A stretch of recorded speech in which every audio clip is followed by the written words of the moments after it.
Hi friends, അക്കൂസ് വ്ലോഗിൻ്റെ ഒരു അടിപൊളി വീഡിയോയിലേക്ക് എല്ലാ കൂട്ടുകാർക്കും സ്വാഗതം. ഞാനിന്ന് വന്നിരിക്കുന്നത് നമ്മുടെ എല്ലാ വീടുകളിലും കാലങ്ങളായി ഉപയോഗിക്കാതെ മാറ്റി വെച്ചിരിക്കുന്ന വിളക്കുകൾ, ഓട്ടുപാത്രങ്ങൾ ഇവയെല്ലാം വളരെ ക്ലാവ് പിടിച്ചിങ്ങനെ വളരെ മോശമായിട്ടുണ്ടായിരിക്കും. അതെങ്ങനെ വളരെ എളുപ്പത്തിൽ വൃത്തിയാക്കിയെടുക്കാം എന്ന് പറ്റുന്ന ഒരു വീഡിയോയുമായിട്ടാണ് ഞാൻ വന്നിരിക്കുന്നത്. വളരെ ഈസി ആയിട്ടുള്ള ടിപ്പുകളാണ് കേട്ടോ. നമ്മുടെ അടുക്കളയിൽ ഉപയോഗിക്കുന്ന ചെറിയ ചെറിയ ഐറ്റംസ് വെച്ചാണ് ഞാനിത് ചെയ്തിരിക്കുന്നത്. എൻ്റെ വിളക്കുകളൊക്കെ ആണെങ്കിൽ ആകെ മുഷിഞ്ഞിട്ടുണ്ട്. ഇതൊന്നും ഉപയോഗിക്കാതെ മാറ്റി വെച്ചിരുന്നതാണ്. ഇവയെല്ലാം ഞാൻ എങ്ങനെയാണ് ഉപയോഗിച്ച് വൃത്തിയാക്കി എടുക്കുന്നതെന്ന് കാണിച്ചു തരാം. അതിനായിട്ട് ഞാനിവിടെ ഉപയോഗിക്കുന്നത് 1 ടേബിൾ സ്പൂൺ മഞ്ഞൾപ്പൊടി, ഒരു പിടുത്തം കല്ലുപ്പ്, കുറച്ച് ആട്ടപ്പൊടി അല്ലെങ്കിൽ ഗോതമ്പ് പൊടി, 1-2 സ്പൂൺ വിനെഗർ ഒന്ന് കുഴച്ചെടുക്കാനായിട്ട് കേട്ടോ. വിനെഗർ ശരിക്കും കുഴഞ്ഞ് കിട്ടിയിട്ടില്ല എങ്കിൽ കുറച്ച് വെള്ളവും കൂടി ചേർത്തിട്ട് നമുക്ക് ശരിക്കും ഇതൊരു പേസ്റ്റ് രൂപത്തിലാക്കിയെടുക്കാം.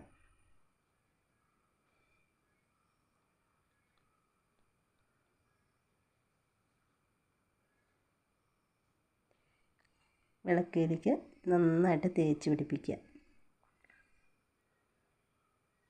വിളക്ക് മൊത്തം നല്ല ക്ലാവാണ്.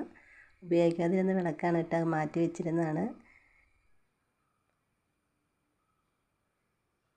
ക്ലാവ് പിടിച്ച ഭാഗത്തൊക്കെ നന്നായിട്ട് തേച്ച് കട്ടിക്ക് തേച്ച് പിടിപ്പിച്ച് കൊടുക്കണം.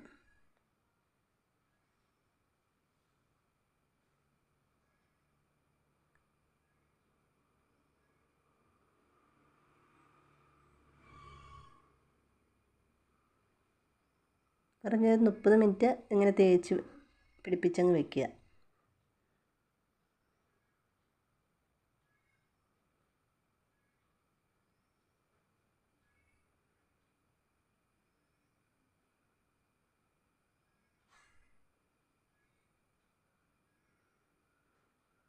മൂന്നാല് വിളക്കുണ്ട്, അതെല്ലാം തേച്ച് ഞാൻ ഇങ്ങനെ സെറ്റാക്കി മാറ്റി വെക്കുന്നുണ്ട്. 30 മിനിറ്റിന് ശേഷം നമുക്കിത് ഓരോന്നെടുത്ത് ഒരു സ്ക്രബ്ബർ ഉപയോഗിച്ച് തേച്ച് കഴുകിയെടുക്കാം.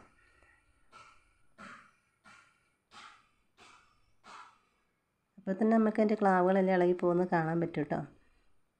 വിളക്കെല്ലാം വൃത്തിയാക്കി എടുത്തതിന് ശേഷം ഞാൻ കാണിച്ചു തരാം. എല്ലാ ക്ലാവും മാറിയിട്ടുണ്ട് കണ്ടോ. ഇപ്പം നമ്മുടെ പഴയ വിളക്കിൻ്റെ സ്ഥാനത്ത് പുതിയ വിളക്കുകൾ വന്നിരിക്കുന്നത് കാണാം. അടിപൊളിയായിട്ട് വിളക്കുകൾ നല്ലതായിട്ട് വെട്ടിത്തിളങ്ങുന്നുണ്ട്. ഇത്രയും വെണ്മയോടുകൂടി ഈ വിളക്കുകൾ കഴുകിയെടുക്കാൻ പറ്റുമെന്ന് ഞാൻ ആലോചിച്ചതല്ല. എനിക്കറിയില്ലായിരുന്നു ഇങ്ങനൊരു ടിപ്പ്. ഞാൻ ചെയ്ത് നോക്കി, ഇങ്ങനെ നല്ലൊരു റിസൾട്ട് കിട്ടിയത് കൊണ്ട് മാത്രമാണ് ഞാൻ ഇങ്ങനെ ഒരു വീഡിയോ ചെയ്തത്. എല്ലാവർക്കും ഇഷ്ടമായെങ്കിൽ വീഡിയോക്ക് ലൈക്ക് ചെയ്യുക. ചാനൽ സബ്സ്ക്രൈബ് ചെയ്യാത്ത കൂട്ടുകാരുണ്ടെങ്കിൽ ചാനൽ സബ്സ്ക്രൈബ് ചെയ്ത് സപ്പോർട്ട് ചെയ്യണമെന്നും അപേക്ഷിക്കുകയാണ്. ഇനി ഇതുപോലുള്ള പുതുപുത്തൻ വീഡിയോകളുമായി വരുന്നവരെ ഓക്കെ, ബൈ ബൈ.